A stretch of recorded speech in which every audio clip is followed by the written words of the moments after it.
샬롬. 10월 23일 새벽 예배를 하나님 앞에 드리시겠습니다. 찬송가 312장 찬양하시겠습니다.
아멘. 315장 한 장 더 찬양하시겠습니다.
보실 하나님 말씀은 요한복음 19장 38절에서 42절까지 말씀입니다.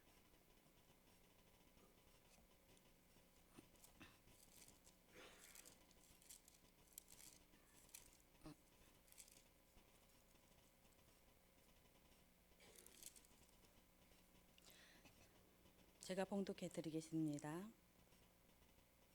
아리마대 사람 요셉은 예수의 제자이나 유대인이 두려워 그것을 숨기더니 이 일 후에 빌라도에게 예수의 시체를 가져가기를 구하매 빌라도가 허락하는지라.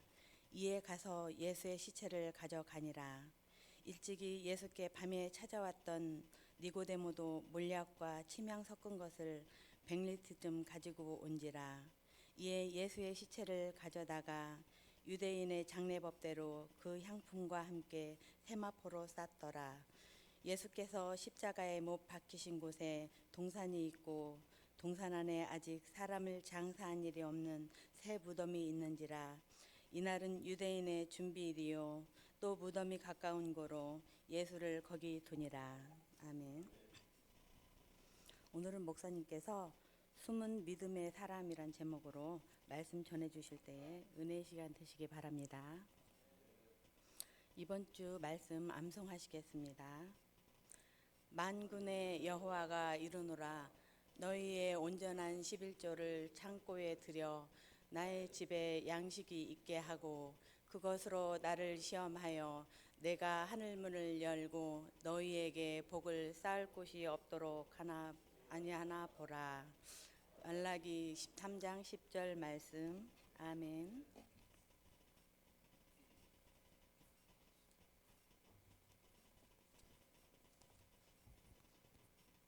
할렐루야. 지난 밤에도 주님의 평안이 함께 하신 줄로 믿습니다. 오늘 우리가 읽은 말씀은 십자가에서 돌아가신 예수님을 장사 지내는 그런 내용입니다. 유대인의 풍습에 따라서 이제 내일이면 안식일인데 그것도 큰 안식일이다 그랬습니다. 그것은 바로 유월절이기 때문에 어쩌면 1년 중에 안식일이 이제 52번이 있다면 그 중에서도 가장 큰 안식일이 바로 유월절 안식일이라 볼 수 있죠. 그래서 무슨 일이 있어도 안식일 전에는 시신을 장사를 지내야 되기 때문에 안식일 전에는 시신을 이제 거두어다가 잘 모시려고 했던 거죠. 그런데 지금 예수님의 제자들은 다 도망쳐버리고 지금 현장에는 여인 4명과 그리고 요한 이 사람만 남아 있었습니다. 또 한 가지 안타까운 점이 있다면 이들은 다 아주 가난한 형편에 있었다는 것입니다. 당시에도 오늘날처럼 상당한 경비를 들여야만 장례를 치를 수가 있었습니다.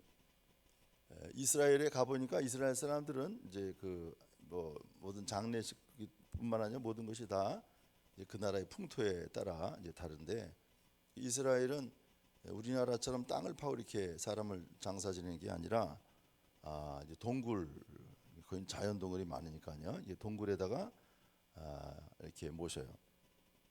저희들 지난번에 갔을 때도 가신 분들 다 경험해 보셨죠? 땅으로 들어가서 비둘기 집처럼 생겼잖아요. 근데 한 군데만 있는 게 아니라 이렇게 쭉 옆에 이렇게 관을 이렇게, 관이 아니라 그냥 시신을 이렇게 모시는 것 같아요. 그렇게 하는 걸 저희들이 직접 또 무덤도 들어가 봤습니다. 자, 이렇게 동굴 무덤인데 오늘 말씀에 보니까 새 무덤이라 이렇게 돼 있어요. 왜 새 무덤인지는 자세하게 설명하지는 않고 있습니다. 그래서 이제 성서 주석가들이 해석하기를 이제 가족, 대개 이제 동굴 하나에다가 가족을 이렇게 모시는데, 우리나라 사람들은 조상을 위에다 모시면 또 밑에다 이렇게 저희 고향에도 가보니 선산에 가보니까 옛날 고조 할아버지 무덤 위에 있다 그러고 이렇게 쭉 밑으로 층계식으로 이렇게 모시잖아요. 그것처럼 이스라엘 사람들도 동굴을 파고 그 동굴 속에서 차례대로 이렇게 자자손손이 이렇게 모시는 그런 풍습이 있었습니다. 그런데 어쩌면 그 동굴에 이제 지금까지 장사를 지내면서 이제 꽉 찼던 것 같아요. 그러니까 이 아리마대 요셉이 이제 부자니까 자기 대에 와서 무덤을 새로 마련해서 거기에다가 이제 다시 자기를 비롯해서 이제 많은 그 후손들이 사용할 무덤을 이제 준비했던 것이다. 이제 그렇게 이제 추측을 하는 거죠. 돈이 많고 존경받는 위치에 있었기 때문에 조상 대대로 내려오는 낡은 무덤, 또 이제 다 꽉 찬 무덤을 이제 거기다 놔두고 다시 새로운 무덤을 준비했던 것으로 이제 우리가 봅니다. 그런데 거기에 자기가 들어갈 이 새 무덤에 예수님을 모시게 되었다는 겁니다. 자신의 가문을 위해서 소중한 이 무덤을 예수님께 드리는 아주 존귀한 일을 했습니다. 자, 그런데 오늘 본문 가운데 아주 흐뭇한 장면이 몇 군데 나오는데요. 하마터면 이 장례식이 아주 초라한 장례일 뻔했죠. 여인 4명과 요한, 이 4사람 또 5사람이 하는 그런 아주 초라하고 보잘것없는 그런 장례식이 될 뻔했는데, 어떻게 보면 예상치도 못하게 뜻밖의 2사람이 여기에 나타나게 됩니다. 아리마대 요셉, 오늘 나오는 아리마대 요셉이죠.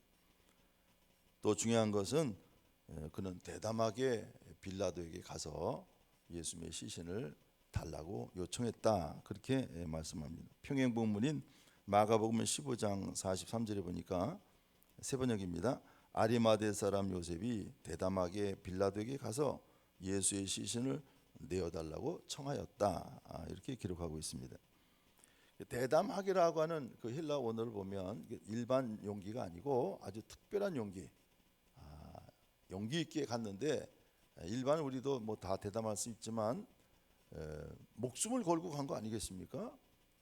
더군다나 빌라도 총독이면 그 지역의 총 책임자요. 또 옛날에 식민 통치라는 총독이라고 하는 것은 우리도 경험해 왔지만 뭐 사람을 죽이고 살릴 수 있는 권한이 있는 그런 사람인데, 그 사람한테 가서 다른 사람도 아니고 예수님의 시신을 내어달라고 했다. 이건 보통 용기 갖고는 어려운 얘기죠.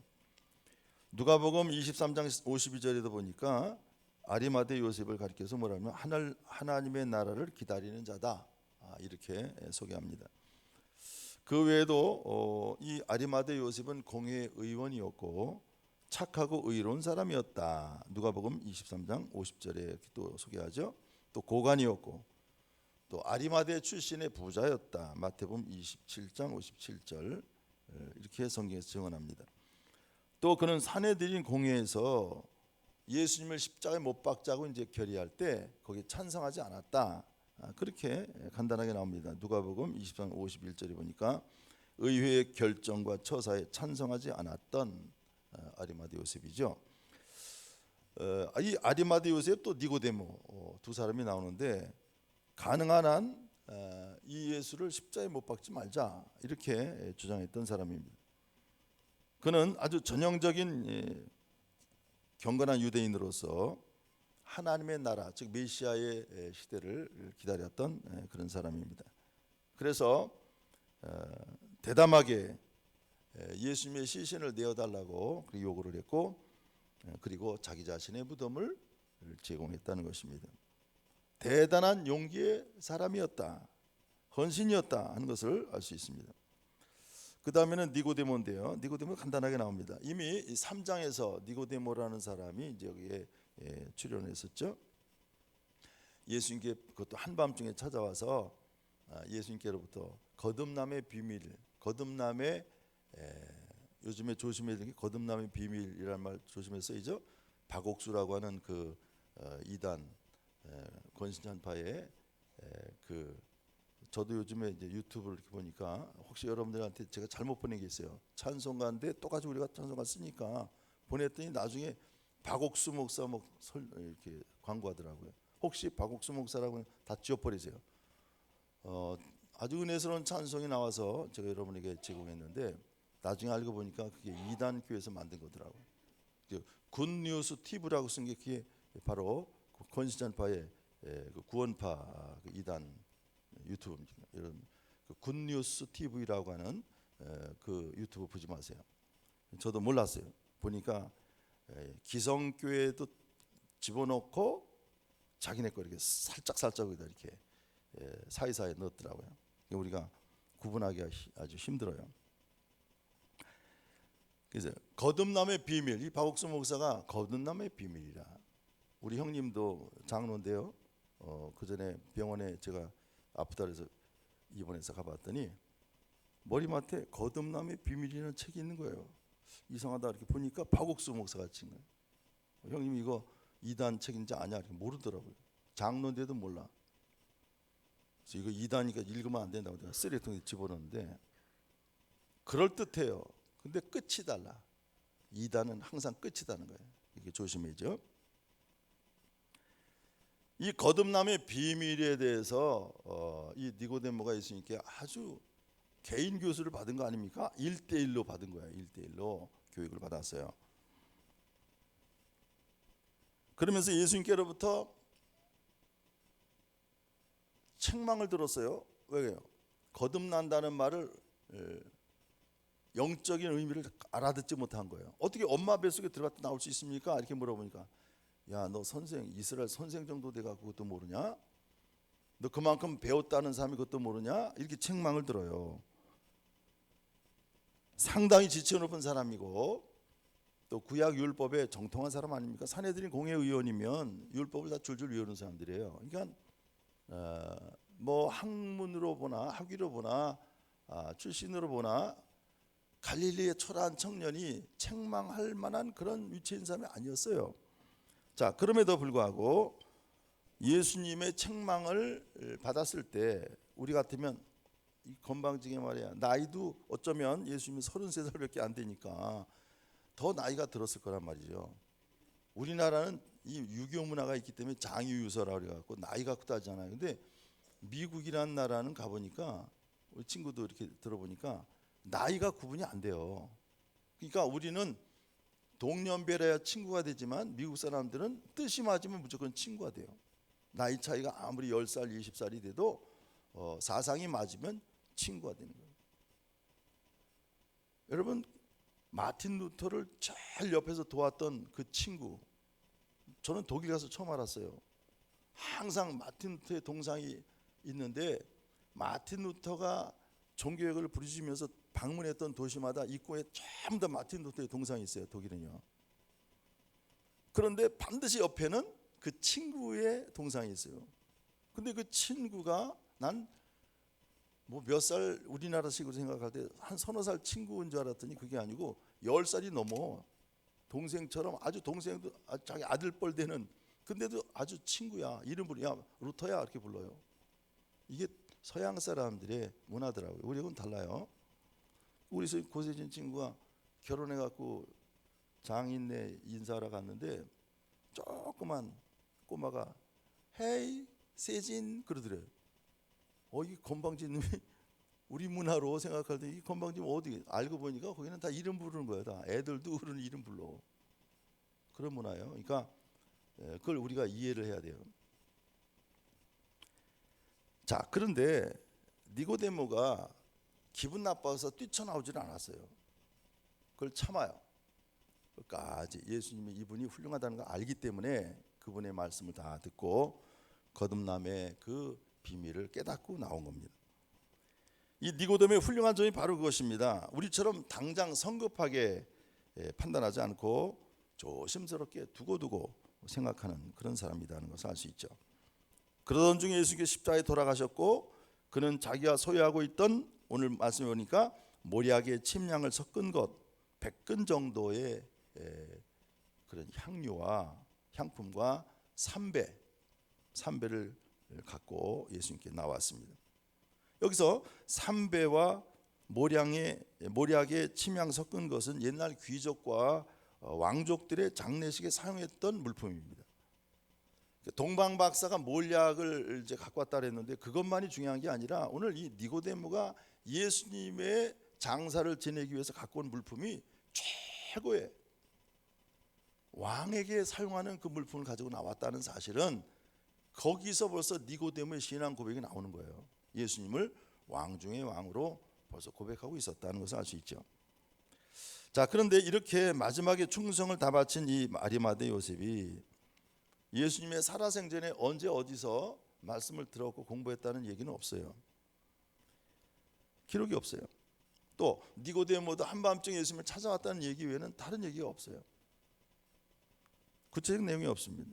그러나 이 두 사람이 공통점이 있는데 오늘 말씀에도 있듯이 두 사람은 다 고관이고 사내들인 공의 의원이었고 존경받는 지식인으로 특히 하나님 나라를 기다리는 그런 신앙인이었다. 그래서 성경 읽으면서 구약성경이죠. 구약 말씀이 그 구약에 읽으면서 메시아가 오실 것을 간절히 기다렸던 그런 성서적인 신앙의 사람이다 그 말입니다. 또 하나의 특징이 있었는데 두 사람 다 숨은 교인이다. 숨어서 몰래 믿었다 그 말이에요. 오늘 보면 38절 세 번역으로 이렇게 읽습니다. 그는 예수의 제자인데 유대 사람이 무서워서 그것을 숨기고 있었다 그랬어요. 또 마태복음 27장 57절에 보니까 아리마대 출신으로 요셉이라고 하는 한 부자가 왔다. 그도 역시 예수의 제자이다. 자, 사람은 보통 세 가지 유형으로 나눌 수가 있는데 감정적인 사람, 또 지성적인 사람, 또 하나는 의지적인 사람, 이렇게 셋으로 나눌 수 있어요. 근데 감정적인 사람이라고 하는 것은 조금만 자극을 주면 당장 예수 믿겠다고 결단을 해요. 쉽게 결단해요. 그러나 좀 신뢰감이 떨어져요. 왜냐하면 이런 사람은 또 다른 환경에 가서 또 다시 이렇게 변질될 가능성이 있는 거예요. 감성적인 사람들이요. 그러나 지성적인 사람은 결단을 쉽게 하지 않습니다. 속으로 깊이 생각해보고 또 일단 결정을 내리고 나서도 자기 체면을 생각하고 자기 위치를 생각하고 깊이 생각하는 사람이에요. 말을 잘 하지 않습니다. 분명한 것은 합리적인 이론에서 확신이 나오는 것이 아니라 확신에서 합리적인 이론이 나온다 그 말입니다. 예수님 제자 가운데 도마라는 제자가 제일 의심이 많았죠. 그는 부활하신 예수님을 직접 만나보지 않고는 예수님의 십자가 그 흔적은 내가 손을 대보지 않고 난 믿지 않겠다 그렇게 말했던 사람입니다. 그러나 그가 예수님을 만나서 믿음을 가진 이후에는 아주 확실한 믿음 위에 서서 성경은 없지만 전생에 의하면 그는 인도까지 가서 복음을 전파하다 거기서 순교당한 그런 제자가 됩니다. 여러분 의심이 많다고 걱정할 필요가 없어요. 옛날에는 제가 어렸을 때는 성경에 대해서 의심하고 물어보면 믿음이 없다 그래서 야단쳤어요. 목사님들도 그랬어요. 그 믿음이 없는 소리 하지 말라고. 근데 이제 와서 생각해 보니까 그거는 잘못된 거예요. 질문하면 대답해 줘야 돼요. 의심이 있는 게 당연한 거예요. 그렇잖아요. 2000년 전의 역사를 그 당시 사람들도 의심했는데 2000년 후를 살고는 우리가 의심하는 건 당연한 거죠. 잘 이해가 안 되는 부분 많잖아요. 그러면 질문하세요. 그러면 질문을 또 목사는 대답할 의무가 있는 거예요. 잘 가르쳐 줘야 돼요. 믿음이 없다고 솔직히 말하면 자기도 잘 모르니까 그렇게 막 윽박지르는 거예요. 애들이 어떤 때 막 수학 물어보면 그게 선생한테 가서 물어보라고 막 야단치고 그것도 모르자고 막 야단친다 그러잖아요. 자기도 모르면서 똑같은 거야. 모르면 솔직히 나도 잘 모른다고 좀 연구해 봅시다.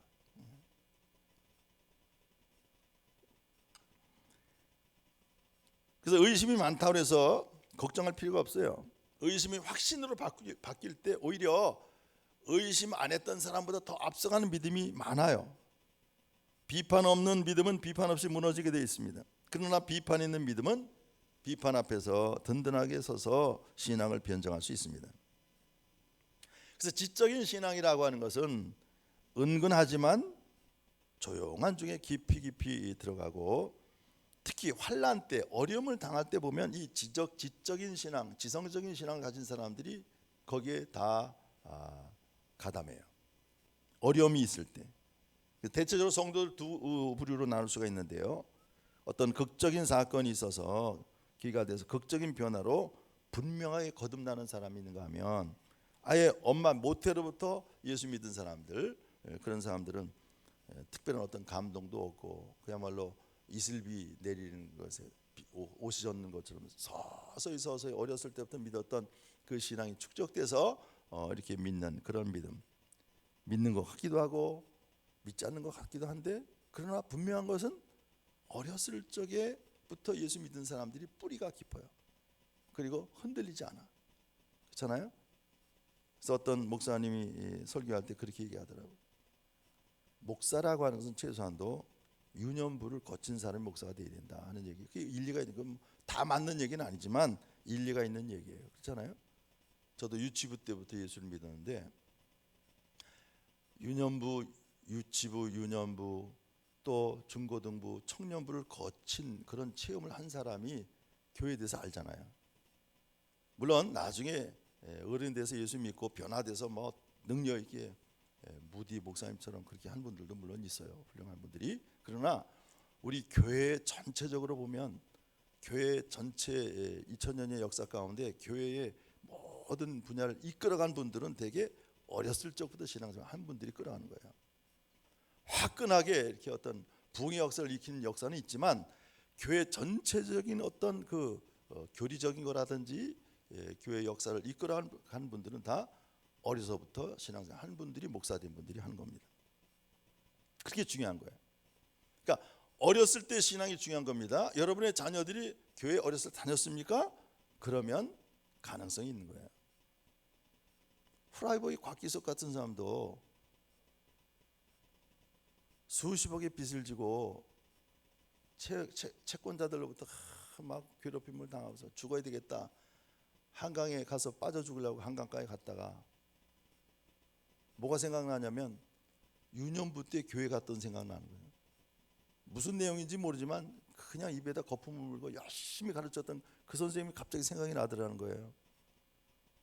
보니까 마침 순복음교회 바로 옆에 있었대요. 순복음교회에서 그때가 금요일이었대. 거기가 불이 켜져 있고 집회가 있는 것 같아서 내가 그럼 오늘 한번 오래간만에 한번 교회 가서 기도나 하고 죽자. 갔다가 거기서 조윤규 목사님 설교 듣고 변화돼 갖고 새 사람 되고 목사까지 된 거 아닙니까? 이렇게 어렸을 때 신앙이 참 중요한 거예요. 돌아가는 거예요, 돌아가는 거예요. 근데 돌아갈 곳이 없어. 어렸을 때 신앙생활 하지 않은 사람들 돌아갈 곳이 없는 거예요. 그래서 어렸을 적부터 믿었던 또 지성적인 이 신앙 걱정할 게 없다는 거죠. 어떤 계기가 되면 깊숙이 자리 잡고 있던 그 신앙의 저력이 나타나는 것입니다. 꼭 야단스럽게 또 화끈하게 믿으면 되는 것은 아닙니다. 조용한 중에 깊이 있게 든든하게 자라는 것이 지성적인 신앙입니다. 시간이 갈수록 점점점 더 확실해집니다. 그러나 여기도 문제는 있죠. 인정은 하면서도 충성이 없고 그리고 자기를 부정함으로 소극적이 되는 그런 약점이 있어요. 그러나 결정적인 사건 앞에서는 참 신앙이 나타나게 돼 있어요. 아리마대 요셉, 니고데모, 바로 십자가 앞에서 예수가 바로 메시아라고 하는 확실한 믿음의 확정을 갖게 됩니다. 정말 놀라운 일입니다. 예수께서 병을 고치신다든지 또 어려운 사람들 5,000명을 먹이셨다든지 무리로 걸으셨다든지 또 심지어 죽은 나사로를 살리셨다는 이런 역사적인 사건을 듣고서도 예수님을 메시아로 인정하지 않습니다. 그러나 오늘 십자가의 사건을 체험하면서 아, 이분이 정말 메시아로구나 하는 것을 이제 고백하게 된 것입니다. 오늘 우리도 한번 다시 생각해야 됩니다. 자, 병 고침을 받았으니까 감사하고 또 돈 많이 벌었으니까 하나님께 감사하고 이런 부류의 신앙도 물론 중요하지만 또 그런 사람이 병 난다든지 또 부도가 난다든지 그러면 하나님을 또 부인할 수도 있단 말이에요. 그러니까 내가 살아가면서 잘된 거 성공한 것 때문에 주님께 감사하고 내가 신앙을 고백했던 사람들이 조심해야 될 게 바로 그것이죠. 병 고침 받았기에 하나님이 계시다는 사람은 그러면 죽을 때는 어떻게 하겠느냐 그 말이에요. 하나님이 나를 가장 사랑하시는 증거, 예수가 하나님이 되시고 그리스도가 되신다는 증거, 그거는 바로 십자가 있어야 된다는 십자가. 이 십자가가 그렇게 중요한 거예요. 십자가에 초점을 맞춰야 되는 거예요. 우리의 시야는 십자가에 초점이 맞춰야 돼요. 설교의 초점은 십자가예요. 십자가를 얘기하지 않는 설교는 설교가 아닙니다. 사실은 결론은 설교가 십자가로 설교가 마침이 돼야 돼요. 예수 그리스도에게 마침이 돼야 된다 그 말이에요. 아리마대 요셉과 니고데모는 예수님의 기적을 통해서 메시아 되심을 깨달은 것이 아니라 오늘 십자가의 사건을 통해서 이분이 정말 메시아로구나. 니고데모가 예수님께 말하기를 요한복음 3장 2절에 이렇게 말하죠. 하나님께서 함께 하시지 않으시면 선생님께서 행하시는 그런 표징들을 아무도 행할 수 없습니다. 이미 예수님을 인정해요. 그분의 능력을 다 인정해요. 그러나 확실한 믿음을 갖지 않잖아요. 용기가 없었고 위탁이 없었습니다. 지적으로 인정은 했지만 전적인 위탁이 없었다 그 말이에요. 그런데 이제 십자가에 죽으시는 그분을 보면서 이분이 정말 하나님의 아들이었구나. 그래서 마태복음 27장 54절 또 누가복음 23장 47절에 보니까 거기에서 예수님의 십자가에 못 박던 그 군인들 병사들이 특별히 백부장이 뭐라고 그럽니까?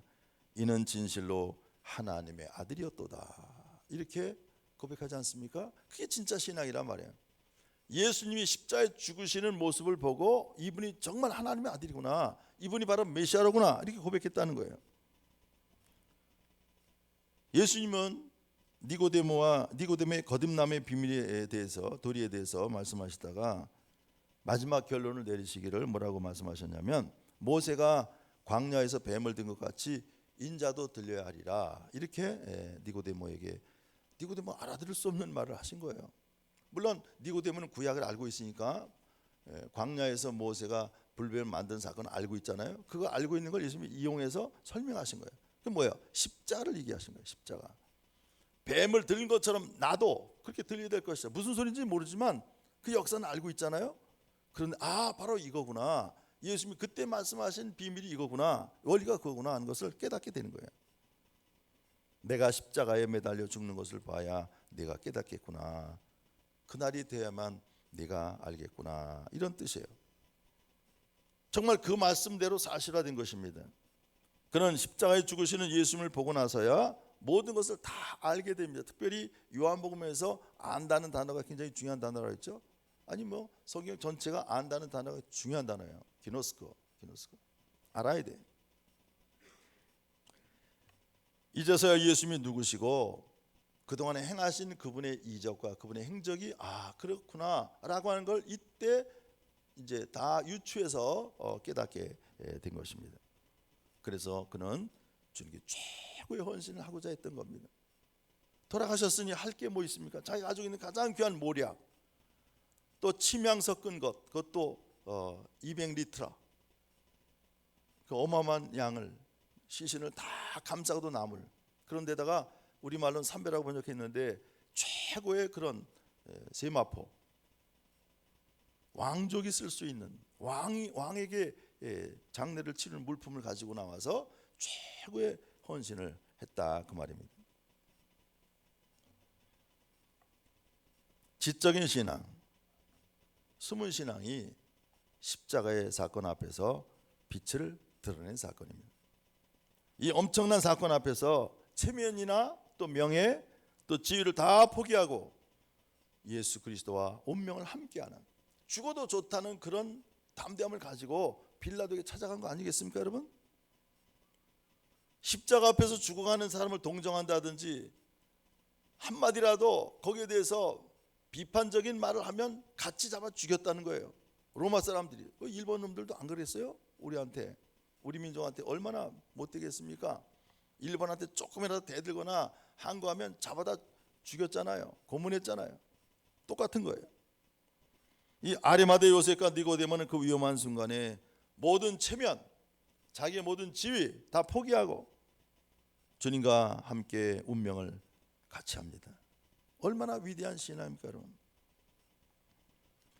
자, 베드로와 이 아리마대 요셉 또 니고데모 이 두 사람을 비교해 본다면 베드로는 불과 몇 시간 전만 해도 죽을지언정 절대로 예수를 부인하지 않겠습니다. 이렇게 큰 소리치고는 막상 십자가 앞에는 얼굴도 나타나지 않았어요.